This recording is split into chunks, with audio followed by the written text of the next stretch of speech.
আহিলক আহিছে ৰ'বা আহিলক নহ'লে আকৌ ক'ব লাগিব ন পৰিকল্পনা আগন্তুক লোকসভা নিৰ্বাচন আপুনি পৰিকল্পনা সুন্দৰভাৱে ব্যাখ্যা কৰিছে কেনেকৈ চলিব তাৰমানে মিত্ৰ দল আপোনালোক প্ৰতিটো লোকসভাত আপোনালোক যুঁজিবলৈ সাজু বুলি কৈছিলে আমাৰ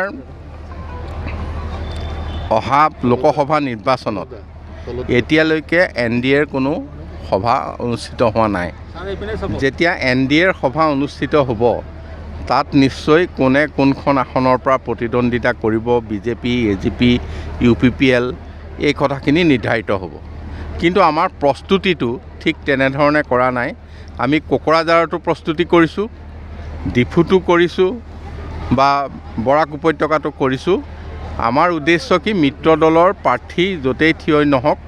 যি দলৰ পৰাই নহওক সকলো বিপুল ভোটত বিজয়ী হ'ব লাগে সেই ধৰণে আমি ইতিমধ্যে 14টা সমষ্টিত লোকসভাৰ বিশেষ কৰ্মকৰ্তা সভা পাতিলোঁ তাৰপিছত এতিয়া আমি বৰপেটা কাজিৰঙা যোৰহাট আজি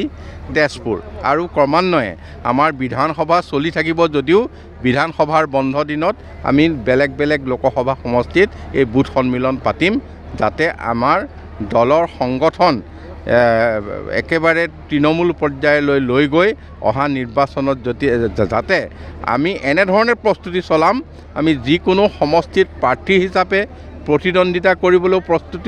প্ৰস্তুত হৈ আছোঁ আৰু যিকোনো মিত্ৰ দলৰ আন প্ৰাৰ্থী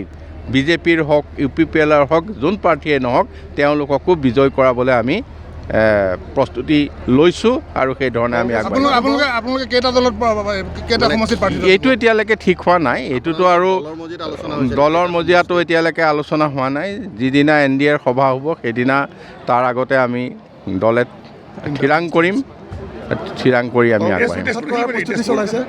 আমি কৈছোঁ নহয় যিকোনো সমষ্টিত প্ৰতিদ্বন্দ্বিতা কৰিবলৈ আমি প্ৰস্তুত আছোঁ নাই কংগ্ৰেছটো উৎখাত হ'ল এতিয়া কংগ্ৰেছৰ বেলি ডুবিলে এতিয়া কংগ্ৰেছ উৎখাত হৈছে কিন্তু কংগ্ৰেছক আমি পুলি পোখা যাতে উঘালিব পাৰোঁ তাৰ কাৰণে আমি প্ৰস্তুতি ল'ম আপোনালোকে দেখিছে কংগ্ৰেছত থকা বহুত নেতা